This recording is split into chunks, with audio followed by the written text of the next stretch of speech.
the idea of doing what you want to do with the horse in the paddock without putting the rope on the halter or on the nose or in the mouth, just with body language, moving back, tight turns, outside turn, outside neck, outside shoulder, gaining the horse just like moving behind his hindquarters or back or thighs, moving from beneath the horse or from under the horse, picking up his hooves and legs and feet and so on, making him lay down if he's still caught and so on.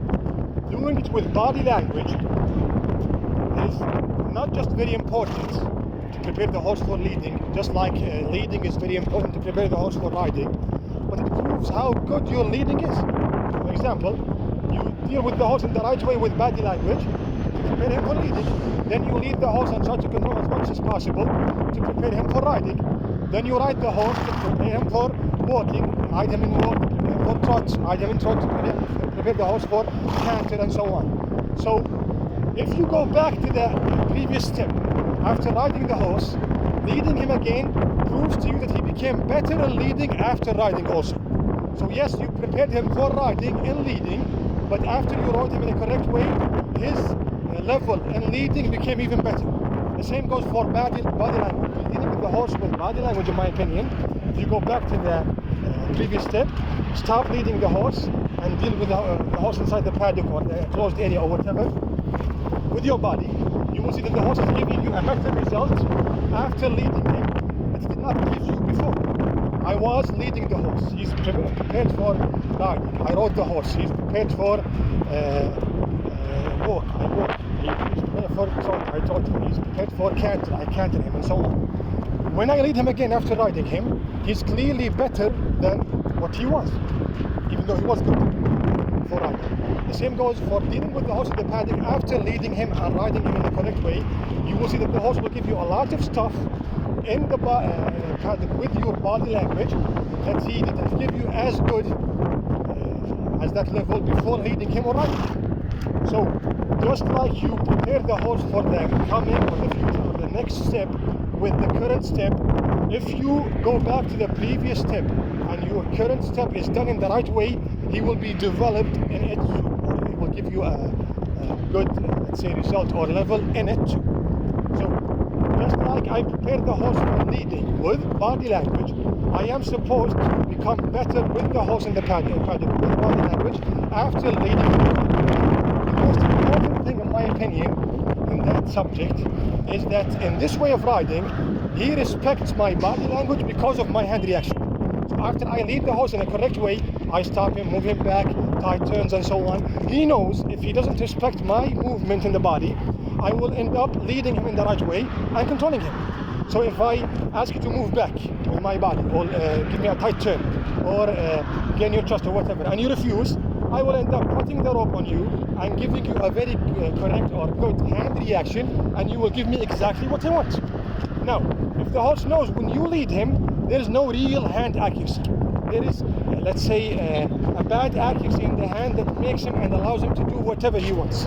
All you do is depend on the whip or lunging or whatever, or allowing the horse to loop around you and so on. So he knows if he disrespects your body movement or your body language, there is nothing you can do about it other than just using equipment and tools. So as soon as you stop the equipment and tools and get back to your body language, he will end up trying to control you or not giving you what you want. Why? In this way of riding, there is no weapon.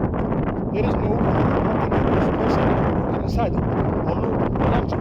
It's all about my hand reaction.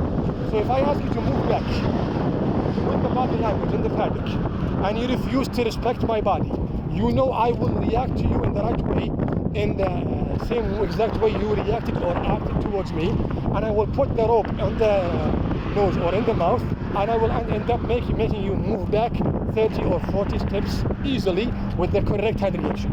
So if you're not giving it to me because of my body movement or body language, you will end up giving it to me exactly like I want it with the hand reaction. So when I get the respect I want from the horse with my body movement because he knows my hand reaction is correct, that means when it really matters, it will work. You can control him when he spooks, when he wants to fight other stallions and mares, when you lead him or ride him next to other horses, when he doesn't want to go inside spooky areas and so on, because in all areas that he disagrees with you, the horse will get back to the neck. which means you have to get back to the hand. You have to control him by controlling the neck movement with your hand movement, like that, for example. While I'm chatting, while I'm explaining, the horse wants to bolt. He's afraid of something behind him. He's not able to do it. I'm holding him with one hand. While filming, and while filming, if I tease the horse with my leg on his armpit, there's nothing he can do about it. If I stop, he stops. If I move back, he moves back. If I piss him off with the rope, there's nothing he can do about it. And he's going to the area or the place he wants to go to.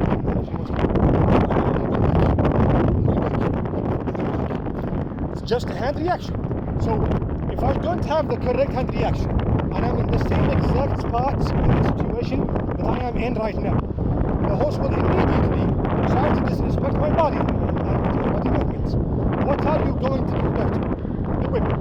If he knows how to disrespect the whip and beat it, that's it, you're done.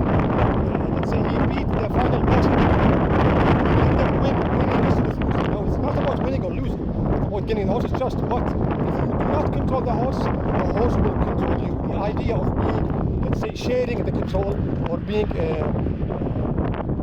equal to each other, let's say both of us are number one, both of us are two, is a fantasy, not a reality. The reality is the horse wants to be number one and you become number two or three or four or five, whatever, you follow him.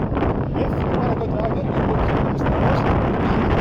I am number one and two and three and 6 and 7 and 9 and 10. Then I might decide to give you number two and three and four and five. Number one is always mine, not yours. Not because you're talking mean to the horse or strong or whatever, because you can't actually do that while using strength.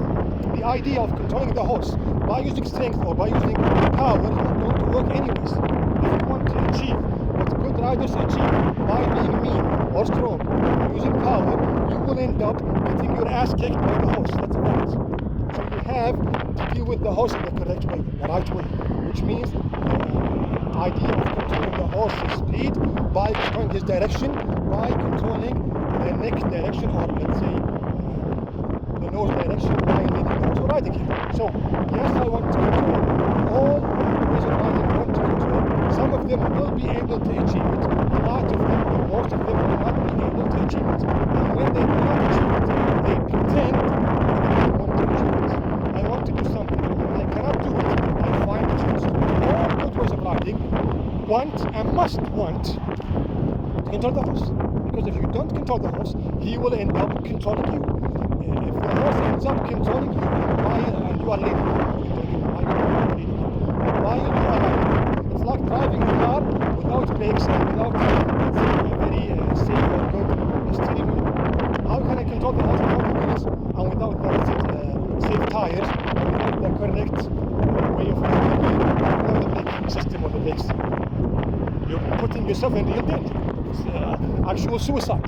The thing is for horses, if I lead a horse or ride him and I'm not able to control him, it's actual suicide. So the idea of respecting your body language because of the body itself or because of the equipment and the tools themselves looks beautiful, looks even more beautiful or more classy, let's say. But when the horse disagrees with you and it really matters, you will not be able to control him because of it. He will end up beating your body language and beating your equipment and tools. While being able to control the horse with the hand reaction, if he is body language, he will end up feeling my hand reaction, which will control his balance. And when I control his balance, I will put the horse in my pocket